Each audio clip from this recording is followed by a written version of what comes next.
الحمد لله وحده والصلاة والسلام على من لا نبي بعده. أما بعد فأعوذ بالله من الشيطان الرجيم. بسم الله الرحمن الرحيم. واذكرن ما يتلى في بيوتكن من آيات الله والحكمة إن الله كان لطيفا خبيرا. وقال عليه الصلاة والسلام: إذا تبايعتم بالعينة وأخذتم أذناب البقر ورضيتم بالزرع وتركتم الجهاد سلط الله عليكم ذلا لا ينزعه حتى ترجعوا إلى دينكم. وقال عليه الصلاة والسلام: مقام أحدكم في سبيل الله ساعة خير له من عمله عمره في أهله، أو كما قال عليه الصلاة والسلام. محترم بزرگوں، دوستوں، کارگزاری سنانے کے بعد چھٹی نہیں ملتی. نہیں، کارگزاری سنا لیا، کام پورا ہو گیا. حضرت مولانا الیاس صاحب نور اللہ مرقدہ فرمایا کرتے تھے کارگزاری سنانے والوں سے کہ کسان یوں نہیں دیکھتا کتنا کھیت کٹ گیا، یوں دیکھتا ہے کتنا باقی ہے. میرے بزرگوں، ہمیں یوں نہیں دیکھنا ہے کتنا کام ہو گیا، کتنا باقی ہے یہ دیکھنا ہے. اس سے آدمی آگے بڑھے گا، ترقی کرے گا. مولانا یوسف رحمۃ اللہ علیہ فرمایا کرتے تھے ایک ہوتا ہے ٹھیکیدار، ذمہ دار جو کام دیکھتا ہے، ایک ہوتا ہے مزدور جو وقت دیکھتا رہتا ہے. میرے بزرگوں، اصل کام ہے، کام پورا کرنا. یہ کام مزدوری کا نہیں ہے، کام ذمہ داری کا ہے. ہم وقت دیکھیں گے تو میرے بزرگوں وقت تو گزر جائے گا، جب کام دیکھیں گے تب جا کر کام ہوگا. اس لیے اللہ کے نبی صلی اللہ علیہ وسلم نے فرمایا: الا کلکم راع وکلکم مسئول عن رعیتہ، کہ تم میں سے ہر آدمی ذمہ دار ہے اور ہر ایک سے اس کی ذمہ داری کے بارے میں پوچھ ہوگی. میرے بزرگوں، ہم وقت نہیں دیکھیں گے کہ ہمارا چلہ لگ گیا، ہمارا 2 مہینہ لگ گیا، ہمارے اتنے چلے لگ گئے. ہم کام کے اعتبار سے اللہ نے ہمیں ذمہ دار بنایا ہے، اس لیے کام کتنا ہوا یہ دیکھنا ہے. حضرت الیاس رحمۃ اللہ علیہ فرمایا کرتے تھے کہ مدتوں کام کرنا یہ استقامت نہیں ہے، موت تک کام کرنا یہ استقامت ہے. کہ آدمی کام کرتے کرتے کرتے دنیا سے جائے تو کام کے راستے سے جائے، میدان سے جنازہ اٹھے. اس لیے میرے بزرگوں، دوستوں، صحابہ کرام رضی اللہ تعالیٰ عنہم اجمعین مدینہ منورہ میں کوئی انتقال ہوتا تو اس کے بارے میں شک کرتے تھے، کہیں منافق تو نہیں. ابو بکر صدیق رضی اللہ تعالیٰ عنہ کا جب انتقال ہو گیا اور جب مدینہ میں وہ دفن ہو گئے، تب لوگوں کو احساس ہوا کہ ہاں کوئی ایمان والا اچھا پکا مومن بھی مدینہ منورہ میں انتقال ہو سکتا ہے اور دفن ہو سکتا ہے. صحابہ اس راستے کی شہادت اپنی سعادت سمجھتے تھے. اس لیے ایک بھی صحابی میرے بزرگوں واپسی کے ارادے سے نہیں نکلتے تھے، چلو واپس. آپ دیکھیں گے قرآن و حدیث میں اللہ نے نکلنے کا حکم دیا کہ نکلو نکلو نکلو، لیکن آپ دیکھیں گے کہیں واپسی کا حکم نہیں ہے کہ واپس جاؤ واپس جاؤ واپس چلے جاؤ. کہیں ہے ساری فضیلت میرے بزرگوں نکلنے کی ہے، واپسی کی کوئی فضیلت نہیں ہے. ہم سب کو واپسی کی بات سننی چاہیے، روانگی سننی چاہیے. تو واپسی کا حکم نہیں ہے، تو واپسی کس بات کی؟ ہم نے سوچ لیا کہ واپسی کی بات سنو، گھر جاؤ. صحابہ کی جماعت ایک علاقے سے کام کر کے آئی تو آپ نے فرمایا قفلۃ کغزوۃ، کہ دیکھو ہماری واپسی نہیں ہے، ہماری روانگی ہے. یعنی ہماری واپسی بھی ہماری روانگی کی طرح ہے، ہم واپس نہیں جا رہے. واپسی تو میرے بزرگوں اس دن ہم سب کی ہوگی جس دن ہمارا جنازہ اٹھے گا، وہ دن ہماری واپسی کا ہوگا. اس سے پہلے قبر کے گڑھے میں اترنے سے پہلے اللہ نے ہم سب کو تھوڑا سا موقع دیا.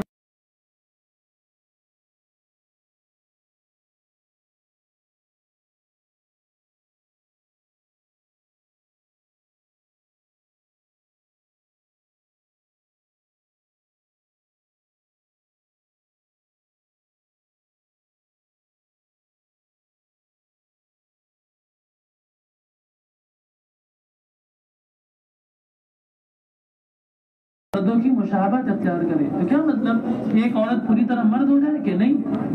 علماء لکھا ہے مردوں والا اگر جوتا بھی کسی عورت نے پہن لیا وہ عورت اللہ کی لعنت میں داخل ہو چکی. ایک صحابیہ اللہ کے نبی کے پاس آئی اور ہاتھ بڑھایا ہاتھ، تو اللہ کے نبی نے ہتھیلی دیکھ کر فرمایا کس جانور کا ہاتھ ہے؟ درندے کا. سبعوں کا لفظ ہے، درندہ پھاڑ کھانے والا. کیا مطلب کہ جب تم عورت ہو تو مردوں جیسی ہتھیلی کیوں رکھی ہو؟ اس پر مہندی لگاؤ، مہندی لگا کے رہو.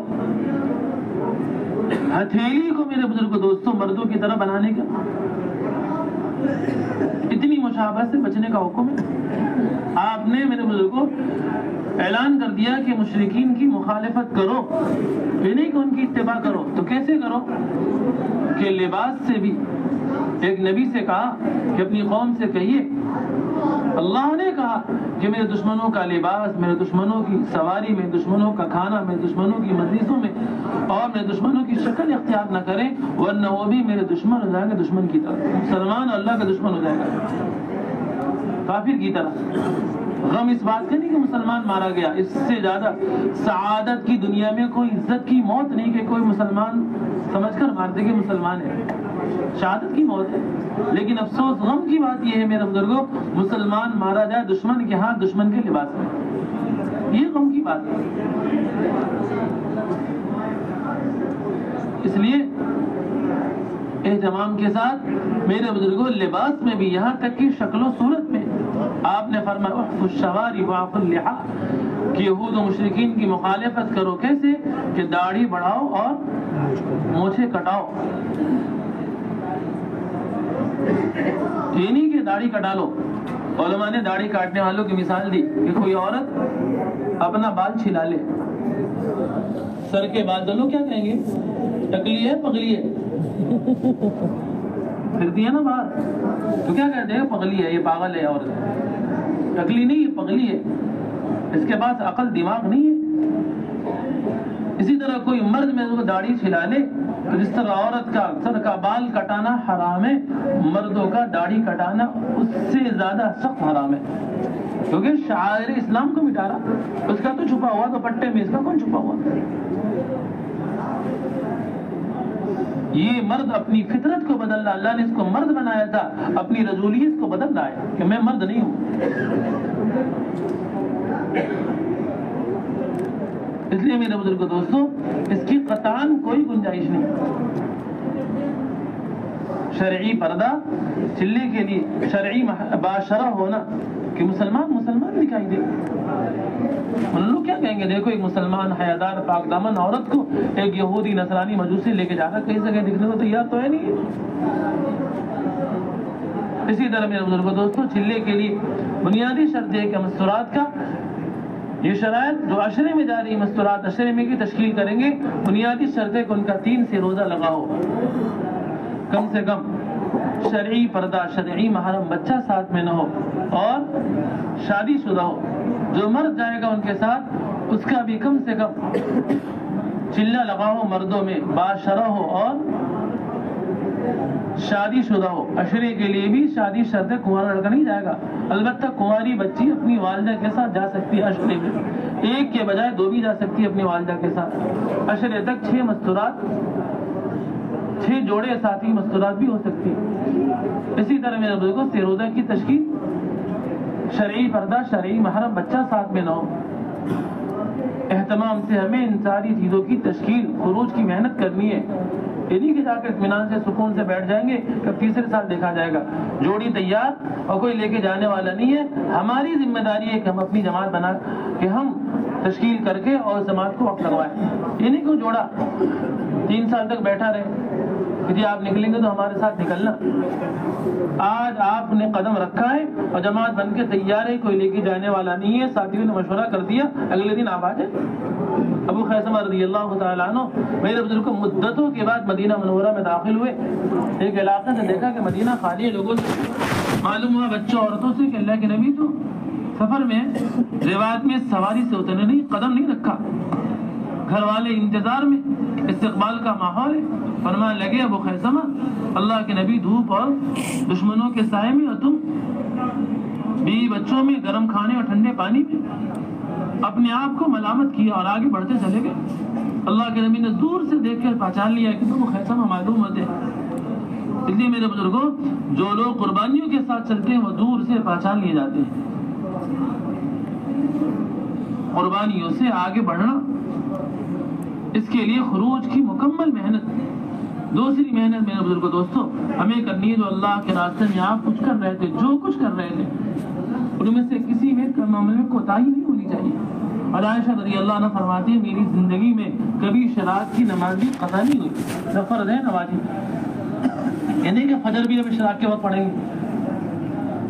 علی بن طالب رضی اللہ عنہ فرماتے تھے کہ میری تسبیح فاطمہ زندگی میں نہیں چھوٹی ہے. سبحان اللہ, الحمدللہ, اللہ اکبر. صفین کے رات بھی ابن قوہ نے پوچھا کہ اس رات فرماؤ, اس رات بھی نہیں چھوٹی میری تسبیح. اس لیے اہتمام سے سارے اعمال کی پابندی. ان عملوں میں میرے کو سب سے بنیادی عمل ہے وہ ہے گھر کی تعلیم. اللہ نے نبی سے کہا خصوصاً انما یرید اللہ لیذھب عنکم الرجس اہل البیت. لوگ پوچھتے ہیں نا حضرت نے کیا کہا, کان میں بتاؤ ہمیں بھی. خصوصی میرے بزرگوں اللہ خاص انداز میں اپنے خاص نبی سے اللہ کہہ رہے خاص بات کہ اللہ تعالیٰ آپ کے گھر کو اچھی طرح پاک کرنا چاہتا ہے. گھروں سے پلیدگی, ناپاکی, گندگی کو نکالنا چاہتا ہے. اس کے لیے کیا کرنا ہے؟ اس کے لیے گھر میں قرآن کا حلقہ, وَاذْكُرْنَ مَا يُتْلَىٰ فِي بُيُوتِكُنَّ مِنْ آيَاتِ اللَّهِ وَالْحِكْمَةِ. قرآن کا حلقہ, حدیث کا حلقہ, صفات کا مذاکرہ. عائشہ رضی اللہ عنہ فرماتی اذا ما مر ببابی یلقی الکلمہ ینفعنی اللہ بہا, کہ کبھی ایسا نہیں ہوا کہ اللہ کے نبی صلی اللہ علیہ وسلم میرے دروازے سے گزرے ہوں اور حدیث قرآن کا حلقہ لگا کے نہ گئے ہوں. اس لیے میرے بزرگوں روزانہ اپنے گھروں میں قرآن حدیث کا حلقہ. روایت میں جن گھروں میں قرآن حدیث کا حلقہ لگتا ہے مجتمع قوم فی بیت یتلون کتاب اللہ ویتدارسونہ بینہم الا نزلت علیہم السکینہ وغشیتہم الرحمہ وحفتہم الملائکہ وذکرہم اللہ فی من عنده. اس گھر میں اللہ کی طرف سے سکینہ نازل ہوتی. سکینہ کسے کہتے ہیں؟ اس سے سکون حاصل ہو. آج ہمارے گھروں میں سکون نہیں, سناٹا ہے قبرستان کی طرح. کسی کو کہا جائے قبرستان میں سو جا, نیند آ جائے گی, لیٹ جائے گا, راحت ملے گی اسے کہ نہیں, کیونکہ گھر قبرستان ہے. اسی طرح میرے بزرگ دوستوں حضرت مولانا الیاس رحمۃ اللہ علیہ فرمایا کرتے تھے کہ قرآن یہ ہدایت کی کتاب ہے. جب بھی قرآن پڑھو اپنے حصے کی ہدایت اللہ سے ضرور مانگو. حضرت عمر رضی اللہ تعالیٰ عنہ کو اللہ نے جو ہدایت دی اسی قرآن کی برکت سے. ایسے غلیظ القلب اور دل کے سخت آدمی تھے, ننگی تلوار لے کر چلے تھے اللہ کے نبی کو قتل کرنے کے لیے, اور ایسا تماچا بہن کو لگایا خون نکلنا شروع ہوا. لیکن جیسے ہی قرآن کے حلقے میں بیٹھے اننی انا اللہ لا الہ الا انا فاعبدنی پر پہنچے, بدن میں کپ کپی تاری ہو گئے, دل لرز گیا, آنکھوں سے آنسو جاری ہو گئے, ہمیشہ کے لیے صحابی رسول بن گئے. وقافا عند کتاب اللہ ان کی صفت ہوگی. جیسے دلوں کی جو غلاظتیں سختیاں ہیں میرے بزرگوں سے دور ہوں گی, ویسی قرآن کی برکت سے. دنیا میں کیسا ڈاکٹر انجینئر پیدا نہیں ہوا کہ لے جائیں. لوگ اپنے جھگڑے کو, میاں بیوی جھگڑے کہاں لے جاتے ہیں؟ وکیلوں کے پاس, کہ ہمارا جھگڑا تم سلٹاؤ. میرے بزرگ دوستوں حضرت فرماتے ہیں عمل چھوڑ کر عاملوں کے پیچھے چکر لگاتے رہتے ہیں. فرائض کو چھوڑ کر وظائف میں لگے ہوئے, مستجاب الدعوات کو ناراض, مجیب الدعوات کو ناراض کر رکھا ہے, اور مستجاب الدعوات کے پیر دباتے ہیں. حضرت ہمارے لیے دعا کر دو. جس نے اپنے عمل سے اپنے اللہ کو ناراض کر رکھا ہے وہ دوسروں کے عمل سے اللہ کو کیسے خوش کر لے گا؟ اس کا کام کیسے بن جائے گا؟ سب سے بڑا فریضہ میں نے میرے بزرگوں ہم نے چھوڑ رکھا ہے.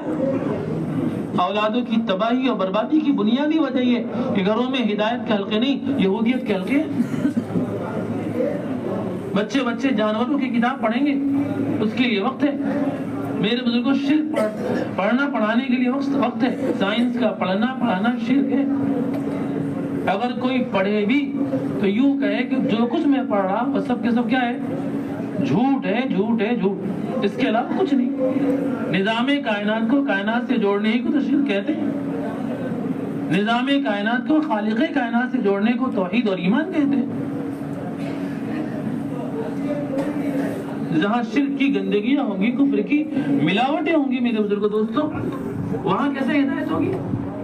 اس لیے روزانہ گھروں میں قرآن کا حلقہ، جس سے گھروں میں ہدایت کا ماحول قائم ہو۔ اور قرآن اس لیے نہیں کہ قرآن پڑھنے آگے آپ کیا کرو، سب قرآن پڑھتے ہیں کہ مردوں کے لیے کتاب سمجھ رکھے، کوئی مرے گا تو قرآن پڑھیں گے؟ نہیں، میرے اردو کی کتاب کی زندوں کی کتاب ہے۔ دور صحابہ میں جب صحابہ چلتے تھے تو لوگ کہتے تھے القرآن یمشی علی الارض، کہ دیکھو زمین پر قرآن چل رہا ہے۔ سلمان فارسی رضی اللہ تعالیٰ عنہ کے بعد فارس سے لوگ آئے کہ چلو دیکھو سلمان کے بعد کوئی کتاب ہے، آسمان سے آئی ہے۔ آ کر دیکھا، پوچھا کہ سلمان کی کتاب کہاں ہے؟ آسمان سے جو آئی ہے۔ 3 دن اپنے ماحول میں رکھا، پھر کہا کہ دیکھنا چاہتا کہ ہاں، ان کے ذہن میں تھا شکلوں کہ کوئی شکل ہوگی، آسمان سے آئی ہے، جبریل لے کر آئے۔ 3 دن کے بعد سامنے سے ابو دردہ رضی اللہ عنہ آ رہے تھے، کہا دیکھو یہ قرآن آ رہا ہے، کہ جو ان کی زندگی میں وہ قرآن میں، جو قرآن میں ان کی زندگی میں۔ اس لیے میں جو قرآن سے قرآنی زندگی مطلوب ہے۔ اہتمام کے ساتھ حدیث کا حلقہ، حدیث کا حلقہ یہ نہیں کہ برکت کے طور پر 1-2 حدیث پڑھ لو، نہیں میرے بزرگوں، کم سے کم آدھا گھنٹے کی تعلیم ہونی چاہیے تاکہ زندگی حدیث قرآن پر آ جائے۔ دور صحابہ میں ایسا ماحول تھا، صحابہ کے چھوٹے چھوٹے بچے، حضرات حسنین اپنے وقت کے محدث ہیں۔ ابن عباس رضی اللہ عنہ 13 سال کی عمر اللہ کے نبی چلے گئے، قرآن کی کوئی آیت نہیں جس کی تفسیر انہیں معلوم نہ ہو۔ عائشہ رضی اللہ عنہ کی عمر 18 سال اللہ کے دنیا سے چلے گئے، 2000 سے زائد حدیثیں ان سے منقول ہے۔ مولانا رحمۃ اللہ علیہ چھوٹی سی عمر اور حافظ قرآن ہو گئے تھے۔ حضرت شیخ نے لکھا ہمارے خاندان میں کوئی ایسا اب تک نہیں گزرا کہ جو حافظ قرآن نہ ہو۔ خود ان کی دادی، والدہ دادی فرماتے ہیں کہ ہماری دادی اماں مولانا یحییٰ صاحب کی شیرخارگی کی عمر میں دودھ پلاتے پلاتے اور پورا قرآن حفظ کیا تھا۔ ایک خاتون نے، مولانا الیاس رحمۃ اللہ علیہ کی بڑی بھی، جو ان کی والدہ تھی، روزانہ 40 پارے قرآن پڑھتی تھی۔ یہ ماحول تھا۔ اس طرح میرے بزرگوں دوستوں، حدیث کا ماحول، قرآن کا ماحول۔ امام بخاری رحمۃ اللہ علیہ روایت میں ہے کہ نابینا پیدا ہوئے تھے، اندھے، والدہ نے ایسی دعا کی کہ آنکھ کی بینائی آئی، اور ان کی کیا کہ ساری دنیا ان سے روشنی حاصل کر رہی۔ چھوٹی سی عمر، باپ نہیں ہے، یتیم ہے، چہرے پہ داڑھی کے بال نہیں، 70,000 حدیثیں یاد تھی۔ یہ گھروں کا ماحول تھا۔ اسی طرح صفات کا مذاکرہ میرے بزرگوں، یہ صفات کے مذاکرے صرف دعوت کے نہیں بلکہ دائی کی زندگی کے صفات ہیں جو دکھنی چاہیے، انبیاء کے صفات ہیں جو زندگی میں دکھائی دے۔ اللہ تعالیٰ نے ایک سورہ لقمان کوئی نبی نہیں، روایت میں ایک حبشی آدمی کالے جنگلوں میں رہا کرتے تھے، بکریاں چرایا کرتے تھے، اور اپنے بچوں کو لے کر صفات کا مذاکرہ کر رہے ہیں۔ یوں کہہ رہے ہیں یا بنیا لا تشرک باللہ، میرے بچوں شرک مت کرنا، ان الشرک لظلم عظیم، شرک بہت بڑا ظلم ہے۔ یا بنی اقم الصلاۃ، کہ میرے بچوں نماز قائم کرنا۔ تو کس عمر میں یہ نماز ہے؟ روایت میں جب بچہ 7 سال کا ہو جائے، تو 7 سال میں بھی بزرگوں دوستوں یہ بھی آخری حد ہے۔ کیوں؟ اس زمانے میں 7 سال کے بچوں کو شعور ہو جاتا تھا۔ ایک بچے کو 10 روپے کا نوٹ پکڑایا، دوسرے کو 20 روپے کا، تو 10 چھوڑ دیا، 20 لے لیا، تو کیا کہیں گے کہ اب یہ سمجھدار ہو گیا۔ اس عمر سے حکم ہے کہ باپ اپنے ساتھ مصلی پر فجر کی نماز میں کھڑا رکھے، ماں اپنی بیٹی کو 7 سال کی عمر میں فجر کی نماز میں کھڑا کرے۔ اس عمر سے میرے بزرگوں دوستوں اقامت دین ہے اس کے ساتھ۔ 7 سال کا بچہ بھی کہیں یہودی نصرانی کا بچہ دکھائی نہ دے۔ ہم نے اپنے بچوں کو میرے بزرگوں صرف پیٹ کی خاطر یہود و نصارہ کی گود میں ڈال دیا۔ موسیٰ علیہ السلام پیدا ہوئے تو اللہ نے خود فرمایا ان کی ماں سے کہ دیکھو جب تمہیں خوف ہو، خطرہ ہو اس کی جان کا، تو کیا مت کرو، کیا کرنا کہ اس کی جان کا خطرہ ہو، پیٹ کا خطرہ نہیں کہ جی اللہ رسول کی کتاب پڑھے گا تو کیا کھائے گا۔ میرے بزرگوں دوستوں دہریت ہے، کفر ہے کہ یوں کہنا۔ اللہ نے کہا وَلَمْ يَكْفِهِمْ، کیا علم کافی نہیں جو ہم نے نازل کیا؟ اس علم سے زندگی کے بننے اور پلنے کا یقین نہیں. مولانا صلی اللہ علیہ عالم قرآن تھے, بہت بڑے دنیا کے عہدے ڈگری کے مالک نہیں تھے, ایسا دسترخوان لگا دنیا میں کوئی مثال پیش نہیں کر سکتا کوئی ہے. اور فرمایا کرتے تھے رزاق کا علم پڑھ کر رزق کے ملنے کا یقین نہیں ہے, فقیروں کا فن پڑھ کر زندگی کے بننے اور پلنے کا یقین ہے. اللہ نے فرمایا موسیٰ کی ماں سے کہ دیکھو جب تمہیں خطرہ ہو خوف لگے تو دشمن کے گود میں مت ڈالنا لے جا کر, بلکہ کیا کرنا, وَأَلْقِيهِ فِي الْيَمِّ, اس سمندر میں ڈال دینا, لیکن دشمن کے حوالے مت کرنا. اللہ نے یوں کہا اور اسے کیا انہوں نے, پھر فرمایا کہ ہم لوٹا دیں گے. إِنَّ رَادُّهُ إِلَيْكِ وَجَاعِلُوهُ مِنَ الْمُرْسَلِينَ, کہ ہم اسے لوٹائیں گے تمہارے پاس. فَالْتَقَطَهُ آلُ فِرْعَوْنَ, آگے قصہ اللہ نے نقل کیا کہ وہ رخ اسی کا پکڑ لیا اس کے محل کی طرف. فرعون ٹہلا تھا اپنے اہلیہ کے ساتھ, یہ عجیب معاملہ, پانی اس رخ پر اور صندوق اس رخ پر. جب اٹھایا دیکھا بچہ ہے, تو اس نے کہا ہاں یہی بچہ ہے, کیا کرو اس کو قتل کر دو. بیوی نے ایک جھڑکی دی, فرمایا خبردار لا تقتلوا, خبردار. ایک اس بچے کے خاطر میرے کو 70,000 بچوں کو قتل کرایا تھا, لیکن بیوی کے ایک جھڑکی نے سیدھا کر دیا. اس لیے علماء لکھا ہے جو اللہ رسول کا نافرمان ہوگا اپنی بیوی کا غلام ہوگا. اللہ رسول کا نافرمان ہوگا کیا ہوگا کہ تم ہو بادشاہ لیکن اپنی بیوی کے غلام ہو تم. اللہ کے نبی نے فرمایا کہ اپنی بیویوں کا اکرام کون لوگ کرتے, ہمارے یہاں غلامی نہیں اکرام ہے. فرمایا کہ شریف لوگ کریم لوگ اپنی بیویوں کا اکرام کرتے ہیں, اور لعین میرے بزرگوں کمینے لوگ اپنے عورتوں کی توہین اور بے عزتی کرتے ہیں. اس لیے میرے بزرگوں ہر باپ کی ذمہ داری ہے کہ خود قرآن کا حلقہ, صفات کا حلقہ خود لگائے. حدیث میں ہر بچہ فطرت اسلام پر پیدا ہوتا ہے, اس کے ماں باپ اس کو یہودی نصرانی بناتے ہیں. یہودی کا بچہ یہودی نہیں, کافر کا بچہ کافر نہیں, مسلمان پیدا ہوا تھا اس کے ماں باپ یہودی نصرانی تھے, کافر تھے, اس لیے وہ بھی کیا ہو گیا اپنے ماں باپ کی وجہ سے ہوا. کل قیامت کے دن یہی اولادیں کہے گی ربنا سادتنا و کبرانا, اللہ میرے یہ بڑے تھے انہوں نے ہمیں گمراہی کے راستے پر ڈالا, اللہ تو ان کو دوگنا عذاب دے اور ان کو بہت بڑی لعنت دے, ہدایت کے راستے سے ہٹا کر گمراہی کے راستے پر ڈال دیا. اس لیے میرے بزرگوں دوستوں صفات کا مذاکرہ بھی اور اسی طرح تشکیل بھی باہر کی چیزیں اندر کی چیزیں. اسی طرح اہتمام کے ساتھ مشورہ. حضور اکرم صلی اللہ علیہ وسلم نے ام سلمہ رضی اللہ تعالی عنہ سے مشورہ کیا صلح حدیبیہ کے موقع پر, اللہ نے سورہ فتح نازل کر دی, اسلام کی فتح ہو گئی. اس لیے جب ہر گھر میں مشورہ ہوگا پھر میرے بزرگوں دوستوں ہر گھر میں اسلام دکھے گا, دنیا میں اسلام دکھے گا. یہ نہیں کہ ہم عالمی مشورے میں بیٹھیں گے گھر کے مشورے سے غائب. حضرت رضی اللہ تعالیٰ عنہ 4 مہینے کا مشورہ اپنی بیٹی سے کیا, حفصہ سے کیا ہے. اسی طرح تعلیم کے ساتھ ساتھ میرے بزرگوں دوستوں ایک بنیادی چیز اپنے معاشرے کو دین پہ لانا, گھر کے ساتھ ساتھ اس کے لیے افطاری تعلیم. حضرت فرماتے ہیں ارتداد کی ابتدا معاشرے سے ہوتی ہے, اس لیے اپنے معاشرے کو دین پر لانے کے لیے بنیادی کام ہے افطاری تعلیم. اس کے لیے میرے بزرگوں دوستوں روایت میں حضرت اسماء بنت یزید رضی اللہ عنہ اللہ کے نبی کے پاس خود آئی, کہنے لگے یا رسول اللہ مرد ہم پر غالب آ گئے, اس لیے ہمارے لیے کوئی دین کوئی تاریخ طے کر دیں تعلیم کے لیے. امام بخاری رحمۃ اللہ علیہ نے باب العلم میں باب قائم کر کے بات ثابت کیا کہ مستورات کے لیے کوئی نہ کوئی ہفتواری تعلیم اجتماعی تعلیم کا نظام قائم ہونا چاہیے. حافظ ابن حجر رحمۃ اللہ علیہ نے اس حدیث کی تشریح میں لکھا کہ مستورات میں کوئی مخصوص پرانی ایسی ضرور مستورات ہوں چند جو آنے والی مستورات کو نئی مستورات کو دین اور دین کی باتیں بتا دیا کرے, سکھا دیا کرے. اس لیے کم سے کم 5 مستورات وقت لگائی ہوئی ہو, جن میں 3 کا فیروزہ لگاؤ, 2 کا عشرہ لگاؤ.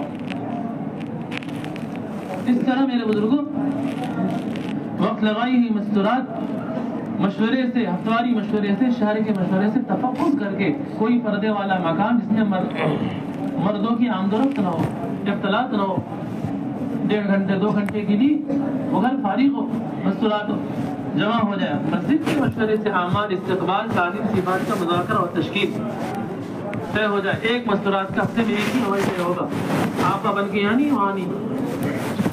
وہ ان مستورات کا عمل طے ہوگا جو وقت لگائی ہوئی ہے, شادی شدہ ہے, غیر شادی شدہ بچی صرف تعلیم کر سکتی ہے. اسی طرح میرے بزرگوں کہیں 3-4 جگہ تعلیم ہوتی تھی، اس کو 2 دن کر لیں گے، جو یہاں نہیں جڑتے وہ یہاں جڑ جاتے، بچیوں کی چھٹیوں کی رعایت کر لیں تاکہ وہ بھی تعلیم میں شریک ہو جائے۔ جو بچے اسکول، کالج، یونیورسٹی، دارالاقامہ میں رہتی ہیں ان کی بھی تعلیم کا نظام اسی دارالاقامہ میں قائم کریں، ان کے شرائط پورے کرا دیں۔ شرائط پورے نہیں ہے، ہفتے کے مشورے سے 2 مستورات چلی جائیں اور تعلیم کر کے آ جائیں۔ اس طرح میرے دوستوں ہماری تعلیم کا عنوان نقد جماعت نکالنے کے لیے ہر ہفتے نقد تشکیل ہوگی اور 4-5 ہفتے میں ایک مرتبہ مردانہ بات ہوگا۔ جب تشکیل ہوگی میرے بزرگ دوستوں خروج کی تیسرے سال سے لے کر 3 دن تک کی تشکیل ہوگی، کیونکہ تیسرا سال ماں کی گودوں میں باطل پائلٹ بنانے کے نام پر 60 سال کی تشکیل کر رہا ہے۔ فرماتے ہیں ہم دودھ پیتے بچوں کی فکر نہیں، باطل فکر کر رہا، اب فارغ ہونے کے بعد بھی ہم فکر نہیں کرتے، کیا ضرورت، اب تو فارغ ہو گیا، اب تو سیٹنگ ہو گئی اس کی۔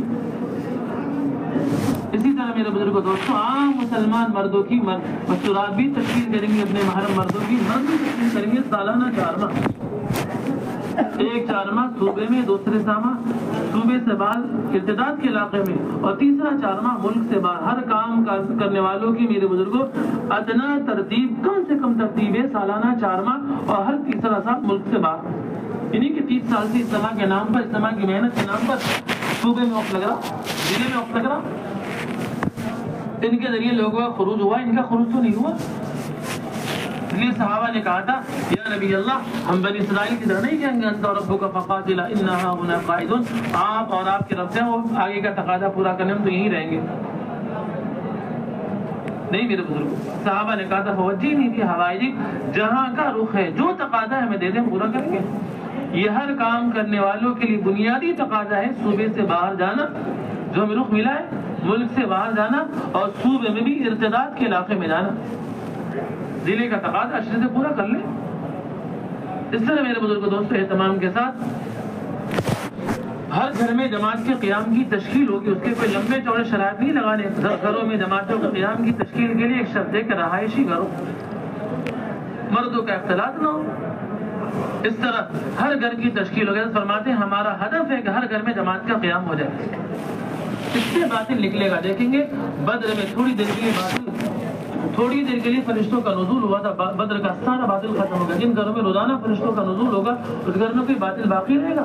یہ حضرت فرماتے ہیں گھروں سے ارتداد باطل کو نکالنے کے لیے علاقوں سے 2 بنیادی کام کرنا، ایک تو ہر گھر میں جماعت کا قیام ہو جائے، دوسرا ہر گھر میں تعلیم ہو جائے، اور چوتھا کام یہ تشکیل ہوگی کہ ہر مسلمان مرد مسجد کے اعمال میں، مسجد کی آبادی، ہر بچہ مکتب میں، ہر مستورات روزانہ کی اعمال عبادت، اعمال دعوت، ہفتواری تعلیم میں، جماعتوں کی نصرت میں۔ اس طرح میرے بزرگ ہفتواری تعلیم میں جب مردانہ بات کی بات ہے، سارے تقاضوں کو چھوڑ کر اللہ کے نبی صلی اللہ علیہ وسلم محمد سلیم کے کہنے پر آپ گئے۔ عید کا دن تھا، یعنی کہ عید کے دن چھٹی مناؤ، آپ نے جا کر بات رکھی، فرمایا کہ تم میں سب کچھ کے باوجود میں نے دیکھا جہنم میں کثرت سے مدینہ کی عورتیں خلبلی مچی، آخر وجہ کیا؟ فرمایا کہ تم اپنے شوہروں کی ناشکری زیادہ کرتی ہو، پھر فرمایا کہ تمہارے اوپر لازم ہے اطاعت، کہ تنور میں روٹی ڈال چکی ہو، تمہارا شوہر تمہیں آواز دے تو روٹی جل جائے، جل جانے دو، لیکن شوہر کا دن نہ جلے۔ روایت میں کوئی عورت اپنے شوہر سے ناراض ہو کر رات گزارے گی، میرے بزرگوں پوری رات اس پر فرشتوں کی لعنت ہوگی، اس کی کوئی نفل، کوئی فرض قبول نہیں، اس کی کوئی عبادت اس کے سر سے اوپر نہیں جائے گی۔ اور مردوں سے کہا تم میں سب سے کامل ایمان والا وہ ہے جو اپنے بیوی کے ساتھ اخلاق میں سب سے اچھا ہو، اور تم میں سب سے بہترین لوگ وہ ہے جو اپنے گھر والوں کے ساتھ برتاؤ میں نرمی کا معاملہ کرے۔ نرمی کا معاملہ جیسے دودھ پیتے بچے کے ساتھ نرمی کا معاملہ ہوگا، اس سے کہیں زیادہ ان کے ساتھ نرمی کا معاملہ ہوگا۔ حضرت عمر رضی اللہ تعالیٰ عنہ کے پاس ایک آدمی آیا اپنی بیوی کی شکایت لے کر، حضرت عمر نے سن کر کہا بیٹھو، دروازے کے باہر بیٹھا دیا، اندر گئے، ام کلثوم ان کی بیوی تھی، جاتے ہی ڈانٹ ڈپٹ شور شرابہ شروع۔ وہ آدمی پریشان کہ جو مسئلہ میں لے کر آیا تھا وہ تو کہاں ہے؟ المومنین کے گھرانے میں، گھر میں۔ حضرت المومنین باہر نکلے تو کہا المومنین جا رہا ہوں، کہ کیا بات ہے؟ کہ جو مصیبت ہمارے یہاں ہے وہ تو آپ کے یہاں ہے۔ حضرت عمر نے فرمایا بیٹھو، دیکھو اس کی وجہ سے میں جہنم سے بچا ہوا ہوں، ہمارے اور جہنم کے درمیان یہ آڑ بنی ہے، اگر یہ نہ ہوتی تو پتہ نہیں میں کہاں جہنم میں ہو گرا ہوتا۔ اس کی وجہ سے حرام چیزوں سے رکا ہوا ہوں، یہ بہت سی چیزوں کو جھیلتی ہے، کپڑے دھلتی ہے، بچوں کی پرورش کرتی ہے، ہماری چیزوں کی حفاظت کرتی ہے، مہمانوں کی خدمت کرتی ہے، اور دن بھر ہم تھکا رہتا ہوں، ہماری خدمت کرتی ہے، بہت سی چیزوں کو جھیلتی ہے، میں اس کی زبان جھیل لیتا ہوں، اس میں کون سی بڑی بات، اور کیا کر سکتی ہے؟ اللہ کے نبی نے فرمایا کہ بنات آدم کو اللہ نے آدم کی پسلی سے پیدا کیا، ٹیڑھی ہے، سیدھا کرنے کی کوشش مت کرنا ورنہ طلاق ہو جائے گی۔ علماء نے لکھا ہے کہ ان کو اللہ نے سر سے پیدا نہیں کیا ورنہ سر پہ چڑھی بیٹھی رہتی، پیر سے پیدا نہیں کیا ورنہ پیر سے مت کچل ڈالتے، اللہ نے سینے سے دل سے قریب پیدا کیا تاکہ دل سے محبت ہو۔ اللہ کے نبی صلی اللہ علیہ وسلم عائشہ رضی اللہ تعالیٰ عنہ کے ساتھ کھانا کھاتے تھے، قسم دے کر کہتے تھے عائشہ جہاں سے تم کھا رہی وہ دے دو میں کھاؤں گا۔ آپ نے امت کو معاشرے کا دین سکھایا، یہ نہیں کہ عورتوں کو اچھوت بنا کے رکھا میرے کھانے کے بعد کھانا۔ اس طرح میرے بزرگوں دوستو اہتمام کے ساتھ ہفتہ واری تعلیم کے ساتھ ساتھ ششمائی جوڑ بھی ہوگا۔ ششمائی جوڑ میں وقت لگائی ہی مسئلہ جن کا کم سے کم 3 سے روزہ لگ چکا، وہ جوڑیں گی اپنے مردوں کے ساتھ 35 سے 40 مستورات جوڑیں، دل کے مشورے سے مکان طے ہو جائے، جگہ طے ہو جائے، ساتھی طے ہو جائے، اور آدھا گھنٹہ منتخب سے تعلیم ہوگی، مسجد کی تعلیم ہوگی، 2 جگہ مردوں کی عورتوں کی الگ الگ، 1 گھنٹہ مردانہ بات ہوگی ایک ساتھ، اس میں سارے قربانیوں کی باتیں کر کے، اور وہیں قواعد کے پرچے بھرے جائیں گے، تشکیل ہوگی بیرون کی اندرون کی، 2 مہینہ اور چلے کی، وہی قواعد کے پرچے بھر کر سنا دیے جائے، خرچہ وقت اور ساتھی کون کس کے ساتھ کتنے خرچوں کے ساتھ جائیں گے، وکیلوں کی جماعت نہیں بنائیں گے، شادی کھلے خرچ کے ساتھ، اور جماعت میں آئیں گے پکے وکیل بن گے، 30 لاکھ کا گھر بنا کر کہ جی 3000 کا خرچہ لکھ لو۔ عبداللہ بن عمر بن عاص رضی 300 اونٹ لے کے نکلتے تھے، فرمایا کرتے تھے کہ اگر مال کو صحیح مصرف پہ خرچ کرو گے اللہ اتنی برکتیں دے گا، ان برکتوں کو برداشت نہیں کر سکتے، صحابہ لگا کر مالدار ہوئے۔ اس طرح میرے بزرگ دوستوں اہتمام کے اللہ نے ہلاکت کی دھمکی دی، اگر اللہ کے راستے میں نکل کر خرچ نہیں کرو گے تو ہلاک ہوگے، اس ہلاکت سے بچنے کے لیے اللہ نے کہا کہ نکل کر خرچ کرو۔ اسی طرح میرے بزرگ دوستوں اس کے بعد مقامی اعمال کی بات ہوگی، 1 گھنٹہ وہ بھی بات ہو، پھر اپنے دعا کر کے اور ساتھی اپنے اپنے کام میں چلے جائیں گے، کوئی اجتماعی کھانا نہیں ہوگا۔ صحابہ اجتماعی مال سے ایسے بچتے تھے جن کے مال سے بچا جاتا ہے۔ حضرت نے کہا ہے پانی میں پتی ڈالنے کی اجازت نہیں، آپ کیا کہتے ہیں اس کو؟ یہ نہیں کہ بریانی کے دیگ اتاریں گے۔ یہود و نصارہ الگ سے بیٹھ کر مشورہ کرتے تھے، نظام الدین کی بات ہے، یہ شرائط یہ قواعد کون کر سکتا، الگ سے بیٹھ کر ہم کریں گے۔ اللہ نے کہا چربی مت بیچنا، تو ٹالا کر گرم کر کے کیا بنا کے بیچ دیا، تیل، کہ وہ تو چربی بنا کے نا تیل تھوڑی بنا کیا۔ نہیں میرے بزرگ، حضرت عمر رضی اللہ عنہ کے زمانے میں ایک عورت تھی، کوڑ کا منع تھا، طواف کیا کرتی ہے، عمر نے منع کر دیا طواف نہ کیا کرو، گھین ہوتی ہے لوگوں کو، رک گئے، ان کا انتقال ہو گیا۔ طواف ایک محبوب چیز، کسی نے کہا جاؤ طواف کرو، منع کرنے والا کوئی نہیں، خاتون کہنے لگے ایسا نہیں ہو سکتا، المؤمنین کی زندگی میں ان کی اطاعت کرو، مرنے کے بعد نافرمانی کرو۔ اس لیے میرے بزرگ دوستو جو کہا گیا وہ کرنا اور کہنا ہے۔ امام ابن ثعلب آئے اللہ کے نبی کی خدمت میں کہنے لگے یا نبی اللہ آپ تو چند باتیں بتا دیں ہمیں، کیونکہ بار بار آ نہیں سکتے تاکہ ہم کر کے جنت میں پہنچ جائیں۔ اللہ کے نے چند باتیں بتا دی، جانے لگے قسم کھا کے کہا یا نبی اللہ نہ کمی کروں گا نہ زیادتی کروں گا۔ اللہ کے نبی نے صحابہ کو مخاطب ہو کر فرمایا کہ جنتی کو دیکھنا چاہو تو انہیں دیکھ لو، ان صدق دخل الجنہ، یہ آدمی سچا جنت میں داخل ہو چکا۔ میرے بزرگوں روایت میں ہے کہ وہ اپنے قبیلے میں گئے، جا کر بات رکھی، سیدھی سادی بات جو سن کر گئے تھے، پورے قبیلے میں ایک آدمی بھی ایسا باقی نہیں رہا جس کو اللہ نے ہدایت نہ دی ہو۔ آپ یہاں کی اطاعت سے چلیں گے، اللہ تعالیٰ میرے بزرگوں دوستوں آپ کو ہدایت کا سرچشمہ بنا دے گا۔ نہ جانے آپ کے ذریعے کتنے لوگ ہدایت پر آئیں گے۔ آپ دیکھ لیں جو لوگ میرے بزرگوں دوستوں چار دیواری کی برکت سے چلے کام میں، اللہ نے ان کو ہدایت کا سرچشمہ بنایا، ہدایت کے لیے چابی بن گئے لوگوں کے لیے۔ اللہ نے آپ کو چنا چھانٹا ہے، آپ بھی نیت کر لیں کہ انشاءاللہ ہم بھی اطاعت کے ساتھ چلیں گے، جو کہا گیا وہ کرنا ہے۔ صحابہ نے یاد کیا تھا نبی اللہ سنیں گے اور مانیں گے، کریں گے انشاءاللہ، آج سے کریں گے بعد میں کریں گے، آج سے۔ میرے بزرگ اٹھنے سے پہلے ذرا یہ ساتھی حلقہ لگا لے، آپ حلقہ لگا کر جو باتیں بتائی گئی شرائط قواعد وحدت کلمہ وحدت فکر پر آ جائے، پھر اٹھیں، ورنہ جا کے اختلاف کریں گے آپ۔